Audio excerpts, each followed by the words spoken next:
fa isan'ny nitondra ny fomba fijery ny manoloana ny fiverenan'ny Madagasikara ao anatin'izay AGOA izay tokoa ny avy ao anivon'ny GEFP na ilay antsointsika hoe groupement des entreprises franches et partenaires tamin'ny alalan'ny talepanatanteraka ity vondrona ity moa nahafahan'izy ireo nitondra ny fomba fijeriny. Satria ny gouvernement amérikana namoaka ny fanapahan-kevitra izay sarotra noraisina tamin'ny fotoan-tsarotra ary no niezaka nataon'ny Madagasikara no niezaka nataontsika taoriana ny fifidanana filoham-pirenena sy ny fisolom-bavam-bahoaka tamin'ny taona 2014 sy niezaka natao no ny fanampiana sy ny fanarahana indrindrandrindra ny ataoko hoe ny critère napetraka ny gouvernement amérikana mba ahafahany Madagasikara veriny amin'ny AGOA tsy niveriverina fahatana akory izy iny satria maro niezaka natao taty amin'ny vonisehatra tsy miankina maro nataonay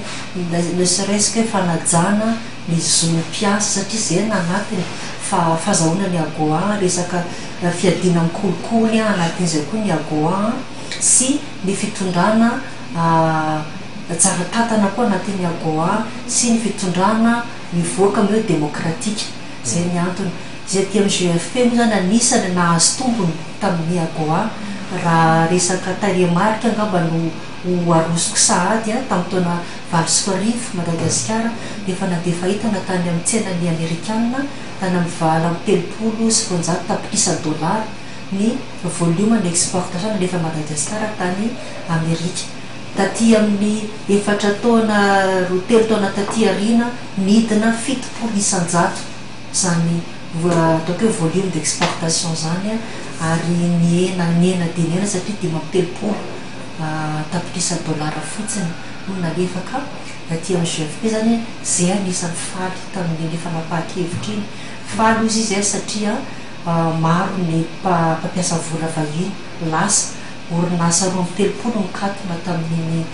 fiantonan'ny AGOA iny misy sasak'indreo ngamba fa manomboka verina tsy kelikely manomboka maro toerana ary niezaka mitady tsena tamin'ny toeran-kafa mba ahafahana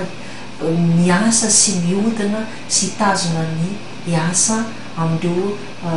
gasy iray tandrazana amintsika reo mino sy manately zay fa iverina tsy ho ela reo orinasa reo satria atsika te Madagasikara manana zay atao hoe avantage comparatif.